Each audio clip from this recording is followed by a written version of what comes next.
Eh bang, nak jersey ya bro? Ha? Nak jersey? JC Jersey apa ya? Tahun bila ya? Man U lah. Tahu bila? Ui, terus berdiri bang. 9596 pun. 95, 96. 9596 lah. So memang antara fans Beckham ke fans MU ke? Saya minat Beckham. MU memang minat lah. Saya paling lebih kepada MU lah daripada Beckham.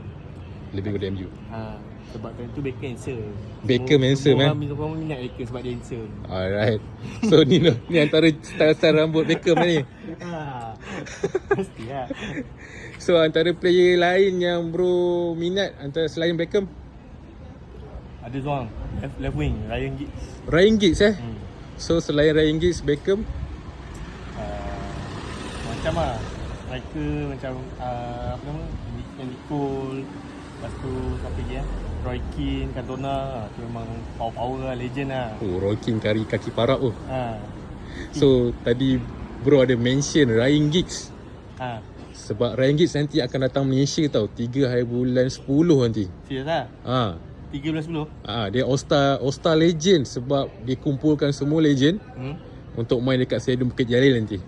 Oh ya? Selain Giggs ada Yap Stam. Tapi MU tak ramai, dia banyak Liverpool. Steven Gerrard ada, Didi Hamann, John Arisa. Tu siapa lawan siapa? Rasanya EPL versus rest of the world. Tapi legend lah semua? Ya, legend. Ui, best. Kalau tiket ada 209 dengan 100 lebih, 168 tak silap saya. So kalau bro nak beli tiket tu, nak discount persen boleh lah guna kod saya. Kod saya GOAL 5 dekat area Gold 3. Kalau bro ada follow saya Gold 3, itulah pakai kod tu lah. Alright. Okay. So jumpa sana. Sebab saya fan Liverpool. Awak pergi lah? Saya pergi. Tiket free satu. Tiket free Tak ada kena ejar lu. Kalau mana tahu ada Ryan Giggs nampak video ni, dia bagi free ke apa. Tanya dia tengok. Saya ada kawan seorang sepupu Ryan Giggs. Sepupu Ryan Giggs. Siapa? Ada. Kalau nanti tanya follower awak mesti kenal sepupu Ryan Giggs. Maksudnya dia berdarah Melayu ke? Dia orang Melayu tapi dia kata dia sepupu Ryan Giggs. Allah.